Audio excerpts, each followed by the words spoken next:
Hi darlings, మేరా నామ్ Ajay high, ఆప్కా నామ్ క్యా high? నా పేరుకి అర్థం ఏంటంటే అపజయం లేనివాడు.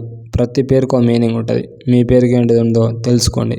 ఇట్లాంటి పేర్లు పెట్టుకున్నంత మాత్రాన మనం అన్నిటిలో గెలిచాం.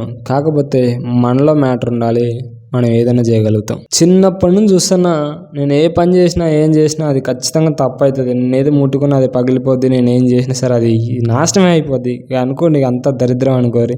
మ్యాక్సిమం నేను ఏది మొదలు పెట్టినా అది ఫస్ట్ అటెంప్ట్లో చేయలేను. రెండోసారి, మూడోసారి, నాలుగోసారికే జరిగిద్ది. అది కొన్నిసార్లు కూడా జరగదు. ఎందుకంటే నేను చిన్న నేర్చుకుంటా, చిన్నగా అర్థం చేసుకుంటే ఏదైనా. మనుషులకు ఓపిక తక్కువ కదా, నమ్మి చిరాకు పడతారు. వీడు వేస్ట్, వీడి వల్ల కాదు, వీడు ఏం చేయలేడు అని అనుకుంటారు.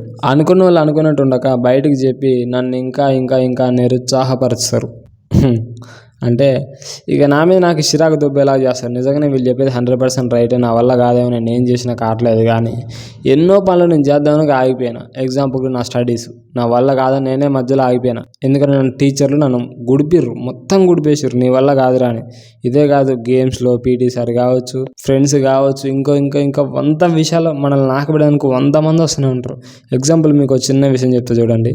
నేను మొన్న కుంభమేళా పోదాం అనుకున్నాను. ఈ ఇయర్ ఎండింగ్ స్టార్టింగ్లో వచ్చింది కదా. అయితే మా ఫ్రెండ్స్లో కొంతమంది చెప్తే వాళ్ళు ఏమన్నారంటే, నీ వల్ల కాదు, నువ్వు మూసుకొని ఇంట్లో కూర్చో, కుంభమేళా అంటే ఆడ చాలా దూరం కాదు అన్నారు.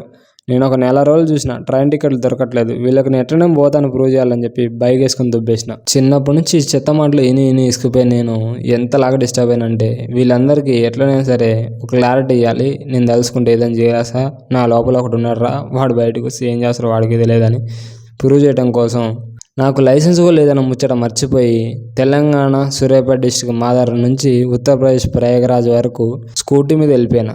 యాక్టివా 125 మీద దగ్గర 1300 కిలోమీటర్లు ప్లస్ వచ్చింది. అంత దూరం స్కూటీ మీద వెళ్ళిపోయినా. సో నేను చెప్పేది ఏంటంటే, ఎవరిని తక్కువ చేసి తప్పుగా మాట్లాడకండి. నీ వల్ల కాదు, నువ్వు చేయలేవని అసలుకే అనకండి. ఎందుకంటే ఎవడు తెలుసు వాడు ఏమని చేయాలనుకుంటుండో, వాడు ఏం కావాలనుకుంటుండో. మీరు చెప్పే ఆ చిన్న మాటకి వాడు ఆశలు, ఆలోచనలు, కళలు అన్నీ చచ్చిపోతాయి. సో ప్లీజ్ ఎవరిని తక్కువ చేసి డిస్క్రైబ్ చేసి అస్సలు మాట్లాడకండి. ఎవరిలో ఏముందో ఎవడికి తెలుసు. మీరు చేసే ఆ చిన్న తప్పు వల్ల చాలా అర్థాలు జరుగుతాయి. నా జీవితం అట్లనే ఆగిపోయింది. ఉంటా, బాయ్.